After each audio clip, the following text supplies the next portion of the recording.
안녕하세요. 이가피 교수의 신간 읽기입니다. 오늘은 영어 공부에 대한 책을 함께 나누고자 합니다.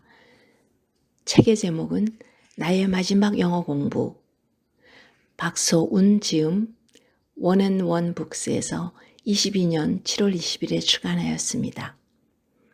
저자는 한국외국어대학교 통번역대학원을 졸업하고 10수년째 통역 일을 하고 있습니다.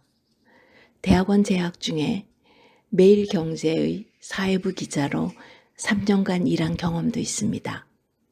순수한 국내파로서 지금도 여전히 고군분투하고 노력하는 저자의 모습에 무척 공감이 갔습니다. 이 책을 택한 이유는 영어를 가르쳤던 사람에게는 항상 영어 공부에 대한 책에 관심이 있습니다. 이 책을 저에게 배웠던 제자들과 그리고 요즘 함께 영어 낭독을 하고 있는 도반들에게 전하고 싶습니다. 저자는 프롤로그에서 Korean accent에 대한 얘기를 합니다. Korean accent란 한국인이 영어를 쓸 때 특징적으로 묻어나는 발음을 의미하는데요. 그간 많은 이들의 영어를 들어보며 내린 결론은 이렇습니다. 이유는 모르겠지만 우리나라 사람들은 문장 끝을 올려 말하는구나. 영어로 말하려고 하는데 단수, 복수, 전치사, 시제 등 내 영어 발목을 잡고 있던 무언가를 극복하고 자신감과 확신을 가져보라고 조언합니다. 배심두둑하게 문장 끝을 내려서 말합시다. 제가 알기로는 이러한 현상이 미국의 젊은 여성들에게서도 많이 보인다고 합니다. 읽었던 한 책에 의하면 이렇게 문장 끝을 올리는 사람들은 소셜 스테이터스가 낮은 경우가 많았다고 합니다. 저자는 두 번째로 이런 얘기를 해요.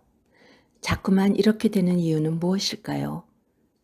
흠잡을 데 없는 영어를 유창하게 구사하는 나 자신에 대한 열망 때문은 아닐까요?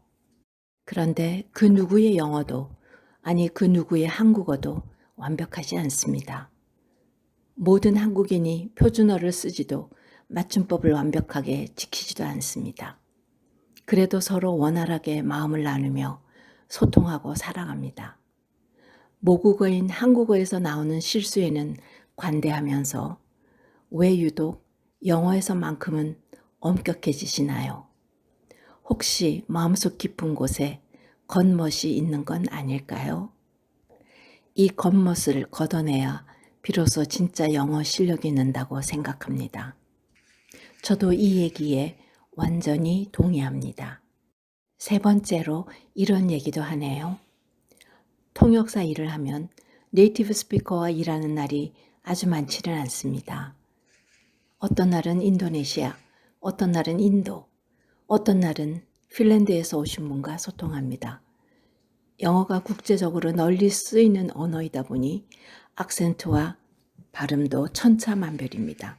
그래서 전 통역사로서 악센트나 발음 자체에 대한 욕심이나 환상은 없는 편입니다.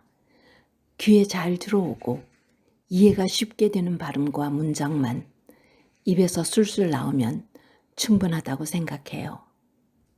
하지만 단순히 취업을 위해 영어 공부를 하려던 누군가가 단어 하나의 매혹적인 발음에 빠져 영어를 갈고 닦았다는 이야기는 제게 큰 감동을 주었습니다.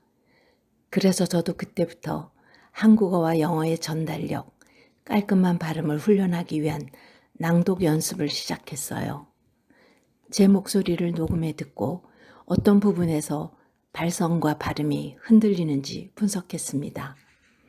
누구나 그렇듯 녹음된 자신의 목소리를 듣는 건 그리 유쾌하지 않아요.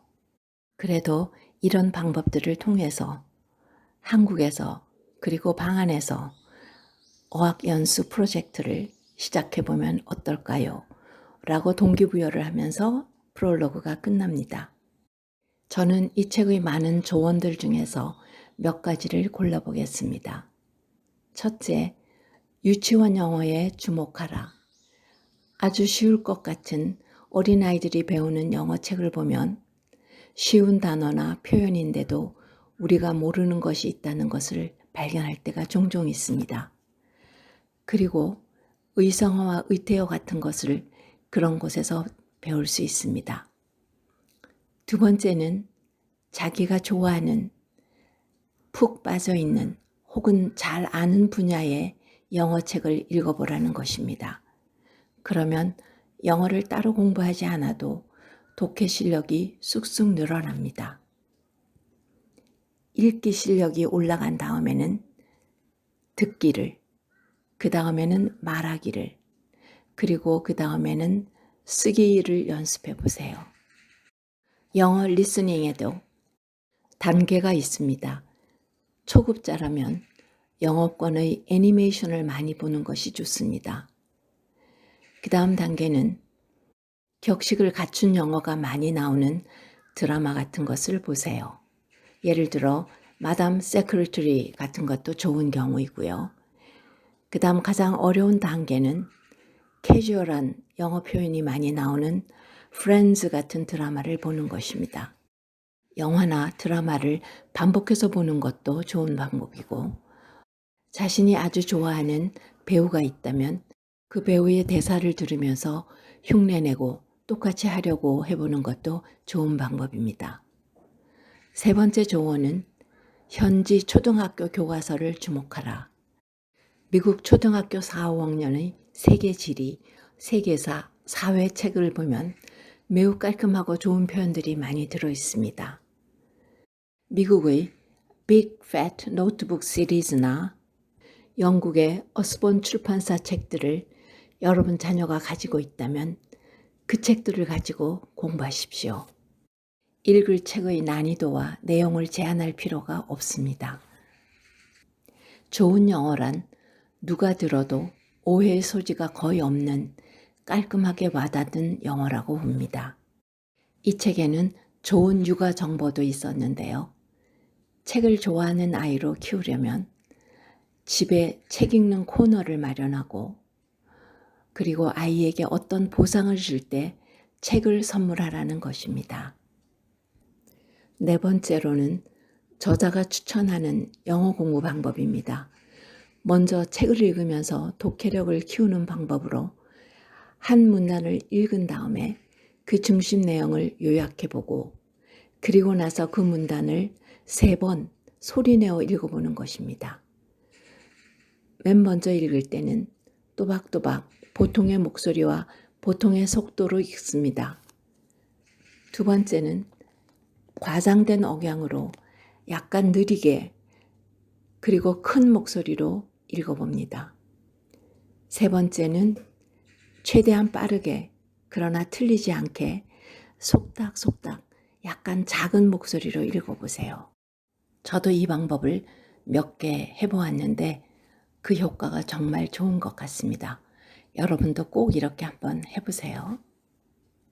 저자가 추천하는 또 다른 방법은 일단 시작하기입니다. 완벽하게 하려 하지 말고 그때그때 하면서 부족한 것을 보충해 나가는 방법입니다. 쓰기를 공부하기가 가장 어렵다고 봅니다. 영어 작문을 공부하는 방법으로 필사를 하는 것은 별로 추천하지 않는다고 합니다. 그냥 자신이 마음껏 매일 써보고 바로 피드백 받을 수 있는 경우이면 가장 좋고요. 그런 조건이 되지 않으면 장문 스터디 그룹 같은 데 들어가서 함께 해보라는 것입니다. 저도 저자의 이 방법들에서 몇 가지 힌트를 얻었습니다. 먼저 자신이 영어 공부를 하는 혹은 다시 시작하는 목적을 세우십시오. 그리고 영어 공부를 무슨 교재를 가지고 할까 그런 고민을 하지 말고 그냥 그 자리에서 손에 들어오는 것으로 일단 시작하고 그때그때 부족한 것을 보충해 나갈 거라고, 그러나 꾸준하게 할 거라는 생각만 하시면 됩니다. 그리고 책을 읽다가 마음에 드는 문단이 있으면 앞에서 말한 대로 3가지 방법으로 낭독을 해보십시오. 그래도 난 발음을 잘하고 싶다고 생각하시면 영어의 문장 강세를 이해하세요. 문장 강세는 쉽게 말해서 문장에서 의미를 주는 그런 단어들, 즉 동사, 명사, 형용사, 부사, 또 의문사 이런 단어들이 가진 강세가 바로 문장 강세가 됩니다. 미국인들은 아무리 발음이 어눌해도 강세만 맞으면 잘 알아듣습니다. 저자가 영어 공부를 위한 최적의 창구로 유튜브를 들을 것을 추천하는데 그것을 들으면서 현지인들의 발음에서 문장 강세를 중심으로 한번 들어보세요. 그러면 영어의 리듬과 강세가 들릴 거예요. 이 책의 파트 4에서는 영어의 고수가 되려면 정확한 숫자 표현을 할 줄 알아야 하고 그리고 정확하게 구두점을 쓸 줄 알아야 된다고 말합니다. 또한 다양한 형태의 의문문을 익히고 입에 붙이라는 것을 조언합니다. 영어 공부는 결국 치밀함과 허술함이라는 양립 불가능할 것 같은 두 가지 사이에서 균형을 잡는 과정이라고 이 책의 끝에서 말하고 있습니다. 저 자신은 이 책을 읽으면서 우선 여러 가지 구어적인 표현들을 많이 배웠고 이 책의 끝에 붙어 있는 영어 공부에 도움이 되는 컨텐츠 중에서 한 권의 책을 추천하고 싶습니다. 영어는 비슷한 의미를 가진 단어들이 여러 개 있는 편입니다. 우리는 어떤 단어를 쓰는 것이 더 좋을지 고민할 때가 많습니다. 그때 도움이 될 수 있는 책으로 영어 단어의 결정적 뉘앙스들, 사람인에서 나온 책입니다. 그리고 우리말 표현을 영어로 바꿀 때 꼭 필요한 책으로 한국외국어대학교 출판부에서 나온 우리말 표현, 격언, 속담, 사자성어를 영어로 뭐라 할까? 라는 책도 추천합니다. 이 책은 읽기 쉽고 재미있고 그리고 매우 유익했습니다. 여러분에게도 추천합니다. 감사합니다.